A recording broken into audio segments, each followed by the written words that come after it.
Assalamu alaikum, my dear students. Welcome to my channel, English Literature and Linguistics. Students څنګه چې تاسو ته ما ویلي چې زه به پښتو لینګویج کې به چې دی زه انګلیش ګرامر لیکچرز ورکوم او دا یې سلسله موږ نن سټارټ کړه. زموږ نن فرست لیکچر دی. اسپیشلی زه دا کوم زما ویډیوز دي په پښتو کې دا زه خپل اکیډمي سټوډنټس ته چې دی نو پریفر کوم چې دا ویډیوز وګوري. نو دې کې به زه بیسیک ګرامر نه سټارټ علم.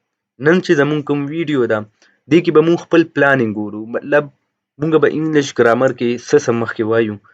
دا یو کرونولوجیکل اډر سره به زه دا پلی لیست جاري ساتم. نو هغه فرینډز چې هغوی دا غواړي چې موږ انګلیش ګرامر په پښتو لینګویج کې او ډیر په آسان لینګویج کې زده کړو، نو هغوی دې دا پلی لیست سټارټ کړي. انشاءالله I hope so they will fully understand. دې ته به هیڅ مسله نه وي او زه نن تاسو سره شریک کوم د انګلیش ګرامر کم آوټلاین چې دی چې موږ په خپل کورس کې به تاسو ته چې دی مخکې کوو او په دې باندې به بیا ډسکشن کوو. نو په دې ویډیو کې زما انټینشن او زما نیت دا دی چې زه تاسو ته وښیم چې موږ به آینده لپاره کوم بګینرز دپاره ویډیوز اچو په خپل چینل باندې. د هغې آوټلاین زه نن ته شو کوم.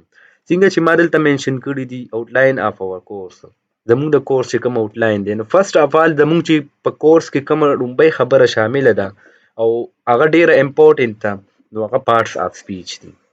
پارټس اف سپیچ په انګلیش کې د دې اهمیت څه دی؟ د دې د اهمیت نه چې موږ ځان خبرو، نو زه به تاسو له یو سمپل او یو ډیر آسان شان اگزامپل درکم چې هر یو سړی پې پوهیږي. څنګه چې موږ حساب کتاب کوو په میټمیټکس کې، میټمیټکس کې چې دی موږ حساب کتاب کوو، که هغه موږ مطلب یو رقم دی هغه موږ جمع کوو یا ماینس کوو یا دغه شان هغه موږ ضرب کوو یا د یې ډیویژن کوو، هر قسمه حساب کتاب موږ په میټمیټکس کې کوو. نو هغې دپاره چې دی اول انسي زده کول ډېر ضرور دي. لیټ سپوز اوس یو کس دی او هغه له انسي نه ورځي، ډیجټس وله نه ورځي، نمبر یې وله نه ورځي، 1 2 3 وله نه ورځي، صحیح ده. نو آیا تاسو سوچ وکړئ هغه به حساب کولی شي؟ نشي کولی. د دې مطلب دا دی چې کوم بګینرز وي د میټمیټکس سبجیکټ، نو هغه به مین خبره چې زده کوي، نو اول به دا خبره زده کوي چې اول هغه ډیجټ انسي زده کړي، نو بیا به هغه حساب کتاب کولی شي. سیم از د کیس. دا اگزامپل که زه انګلیش ته راولم، نو په انګلیش کې که موږ وایو چې زه یو سپیچ یو آرټیکل یا یو داسې د انګلیش غټ آرټیکل وي مطلب او هغه موږ سټډي کول غواړو، یا موږ په انګلیش کې یو سبق سټډي کول غواړو، صحیح شو، او یا موږ په انګلیش کې خپل 4 پروډکټیو سکلز چې دي هغه ښه کول غواړو، که هغه سپیکینګ سکل وي، که لیسنینګ سکل وي، که رایټینګ سکل وي، او ورسره سره چې دی هغه که ریډینګ سکل وي. دا څلور واړه سکل که موږ ښه کول غواړو، نو our first main concern is زمونږ ډومبې کم کنسرن او زمونږ ډومبې چې کم دغه وي هغه به په پارټس اف سپیچ باندې وي. پارټس اف سپیچ چې کله موږ زده کړو، نو موږ ته به انګلیش مطلب ویل اسان شي، خپل سپیچ په دې باندې موږ جوړولی شو. نو پارټس اف سپیچ از د کمبینیشن اف سرټن رولز دي. دا پارټس اف سپیچ دا یو کمبینیشن دی د یو څو چې په دې باندې موږ د انګلیش ګرامر رولز هم جوړولی شو او رولز پې هم فالو کولی شو. نو پارټس اف سپیچ کې به موږ ډومبې ناون وایو. دا زموږ مین کنسرن دی چې ناون څه ته وایي. دا به زه یو باندې چې دی یو بریف لیکچر ورکوم، ورسره به زه د دې نوټس هم په ډسکرپشن کې ورکوم. مین خبره دا ده. نو انشاءالله تاسو دا بیا ښه صحیح طریقې سره انجوای کولی شئ زما ویډیو او دې نه ډېره فایده اوچتولی شئ. فرسټ اف آل زه دا خبره منشن کوم چې زموږ سره په پارټس اف سپیچ کې اول ناون دی. ناون یو نوم ته وایي، مطلب it is the name of any person, thing, place or idea. We have some abstract noun. مونږ سره چې دی noun د هر شیز نوم ته وایي، دې ته مونږ noun وایو، صحیح شو. anything that has a name, naming anything. دا به بیا زه ډیټیل سره یو بل لیکچر کې ورکوم، خو زه نن صرف دې ننني لیکچر کې تاسو ته دا خبره شو کول غواړم چې پارټس اف سپیچ کې به لومبې مونږ noun وایو، بیا ورپسې مونږ پروناونز به وایو. دا مونږ د ناون په دې یوز کوو ټو اوایډ ریپیټیشن، چې بار بار مونږ ناون نه دوهراوو، دې لپاره مونږ پروناون یوز کوو. دا به مونږ ډېر ډیټیل سره وایو. تھرډ چې زمونږ کوم په پارټس اف سپیچ کې یو امپورټنټ ایلیمنټ راځي هغه ورب دی. ورب څه ته وایي؟ په انګلیش کې چې دی ورب کنسیډر کیږي د یو فکري زړه. اټ از د هارت اف ا سینټنس، صحیح شو. دې پسې به بیا مونږ ایډورب سټډي کوو. وټ از ایډورب؟ ایډورب څه ته وایي؟ دغه شان چې دی دا یو ورب موډیفای کوي دا به هم ډیټیل سره مونږ وایو.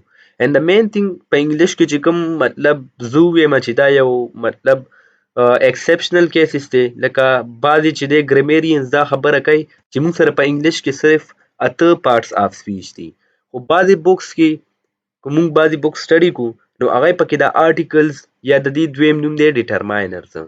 بعض ټایم کې د ایټا ټیسټونه شي یا ان ټي ایس یا اف ټي ایس ټیسټ کې د آرټیکلز په دې به ته ډیټرماینر یوز شوي نو چې دا خبره تاسو ته کلیر وي چې آرټیکلز او ډیټرماینرز دا یو شی دی. صحیح ده.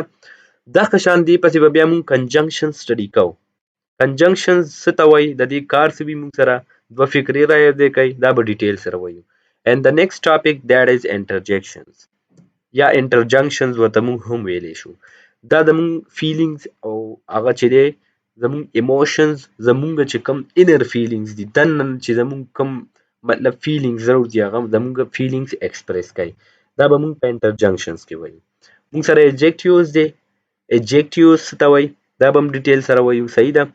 بیا ورپسې زمونږ نیکسټ ټاپک that is the most complicated ones یعنی مطلب په انګلیش کې چې په پارټس آف سپیچ کې ټولو نه پیچیده یو ټاپک کنسیډر کیږي او ټولو نه یعنی ګران ټاپک کنسیډر کیږي هغه پریپوزیشن دی خو I have some tricks for it. په دې باندې به زه چې دی یو ویډیو ورکوم چې پای کې به زه تاسو ته ډیر اسان ټریکس ښیم د پریپوزیشن چې تاسو به دا ان دغه شان ان ایټ او ورسره آن په دې درې واړو کې به تاسو په فکره کې مطلب څنګه دا خپل امبیګویټیز کلیر کول غواړئ. مطلب ستاسو چې څومره مسلې مسایل دي پریپوزیشن کې دې لپاره ما سره ټریکس شته چې زه به تاسو سره د دې نوټس هم شیر کوم هغه ټریکس هم شیر کوم په دې باندې به زه یو علیحده سپریټ ویډیو جوړوم. دا خو زمونږ پارټس آف سپیچ وو 9 پارټس آف سپیچ چې مونږه مطلب د دې صرف انټرو وکړه د دې به ډیټیل لیکچرز د دې 9 پارټس آف سپیچ 9 ویډیوګانې به ورکوم. زمونږ د کورس د پښتو د کورس لومړی ویډیو ونن او دا به انشاءالله تاسو ته ډیره هیلپفل ثابته شي ځکه چې دې ویډیو نه به تاسو ته پته ولګي چې زموږ فیوچر او په مستقبل کې را روان پلانینګ په ګرامر کې څه دی مونږ به ګرامر مخکې څنګه وایو. صحیح شو. نو دا ویډیو تاسو ډیټیل سره ګورئ انشاءالله I hope so many of the students زما ډیر زیات داسې students چې هغوی ته ډیرې مسلې به وي خو چې هغوی په دې طریقه ګرامر وویلو الحمدلله نن هغوی چې دی هیڅ مسله ورته نشته. سپیکینګ سکیل هم ښه دي رایټینګ سکیل هم ښه دي او 4 پروډکټیو سکیلز چې زمونږ کوم دي په انګلیش کې په هغې باندې هغوی کار سټارټ کو او هغه ښه دي. چونکې ما په اکیډمۍ کې نن سبا ناول هم سټارټ کړی دی هغوی ما سره دا بیسک ګرامر وویلي او نن سبا مونږ چې کوم ناول وایو نو هغه دی 40 rules of love ډیر زبردست بوک دی چې زموږ پریزیډنټ عمران خان هم منشن کړی دی په خپل سپیچ کې چې هر یو پاکستانی وي یا هر یو انسان وي چې هغه دا بوک ضرور سټډي کړي. نو مطلب دا دی چې زما سټوډنټ دومره ایبل شو چې هغه نن ناول سټډي کوي. وای بیکاز اف دیس بیسک ګرامر ځکه چې هغه دا بیسک ګرامر سټډي کو پی شو هغه له نن سبا د انګلیش ریډینګ خوند ورکوي. نو انشاءالله زه تاسو له پوره ګارنټي درکوم چې ګارنټۍ سره به ته په پښتو کې ګرامر ښیمه تاسو ما سره اوسېږئ زما ویډیو ویو کوئ. نیکسټ ټاپک چې زمونږ کوم یو دی هغه ټینسز دی. ټینسز به مونږ سټډي کوو. ټینسز وایي ته مونږ سره په انګلیش کې څومره ټینسز دي مین مونږ سره 3 زمانې دي. پریزنټ نه مطلب زمونږ چې اوس کومه موجوده زمانه ده پاست بیا دا ماضي زمانه ده او فیوچر دا چې را روانه مستقبل والا کومه زمانه وي. د دې هم ټریکس دي بعضې سټوډنټس هیسیټیټ کیږي هغوی وارخطا کیږي چې آیا دا ټینسز کوم سټرکچر دي دا زمونږ ذهن کې کینی نه.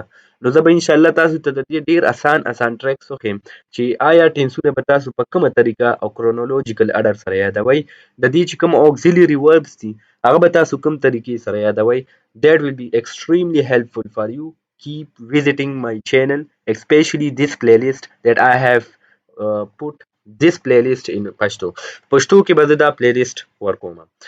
بل چې زمونږ کوم یو دی نیکسټ ټاپک درېیم هغه اکټیو اینډ پیسیو وایسز دي. څنګه چې د میټرک سټوډنټس دي د هغوی په پیپر کې اکټیو اینډ پیسیو وایسز راځي. نو دا پیسیو وایسز زمونږ سیکنډ نیم الو بزنس رایټینګ هم ورته وایو او دا زمونږ نیکسټ ټایم دپاره چې دی ډېر زیات په کار به راځي. نو اکټیو اینډ پیسیو وایسز به زه ډیټیل سره سټډي کوم اسپیشلی زه 10th والا سټوډنټ ته ویم چې ستاسو د انګلیش په پیپر کې دا اکټیو پیسیو وایسز راځي نو هغوی دپاره ما دا په پلیلیست کې شامل کړي دي. نیکسټ چې زمونږ کوم امپورټنټ ټاپک دی ډایرکټ اینډ انډایرکټ نریشنز. ډایرکټ اینډ انډایرکټ نریشنز چې کوم د فرست ایئر اینډ سیکنډ ایئر سټوډنټس دي د هغې په انګلیش کې چې دی دا ډایرکټ اینډ انډایرکټ نریشنز راځي او ایکسټریملی امپورټنټ دي. نو زه ټولو سټوډنټس ته وایم چې تاسو دا ویډیوز وګورئ. انشاءالله ستاسو چې کوم فرست ایئر او سیکنډ ایئر اف اس سی والا سټوډنټس دي، هغه که فیډرل بورډ والا دي او که زمونږ د خیبر پښتونخوا اینی بورډ سره دي افیلیټډ، نو زه هغوی ته دا وایم چې دا ویډیوز وګوري. انشاءالله ستاسو د سیکنډ ایئر په پیپر کې به ډایرکټ او انډایرکټ کې څه مسله نه وي. او که زه نور یو ایډیشنل پوینټ تاسو ته ووایم نو دا اکټیو اینډ پیسیو وایسز اینډ ډایرکټ اینډ انډایرکټ نریشنز دا زموږ ایټا دپاره او زموږ مخکې ټیسټونو دپاره هم ایکسټریملی امپورټنټ دي. نو نن په دې ویډیو کې ما تاسو سره دا یو څو خبرې شریکې کړي چې انشاءالله زموږ را روانې ویډیوګانې به په پارټس آف سپیچ، اکټیو اینډ پیسیو وایسز، ټینسز او ډایرکټ اینډ ډایرکټ نریشنز باندې وي. زما سیکنډ لیکچر ته انتظار کوئ. انشاءالله هغه به زه پارټ آف سپیچ نه چالو کوم او په هغې کې چې زموږ کوم لومبی ټاپک دی هغه ناون دی او ناون باندې به زه انشاءالله ډیټیل سره تاسو سره ګپ لګوم. Keep visiting my channel. Also subscribe my YouTube channel and follow my Facebook page, like and comment on my videos. Thank you.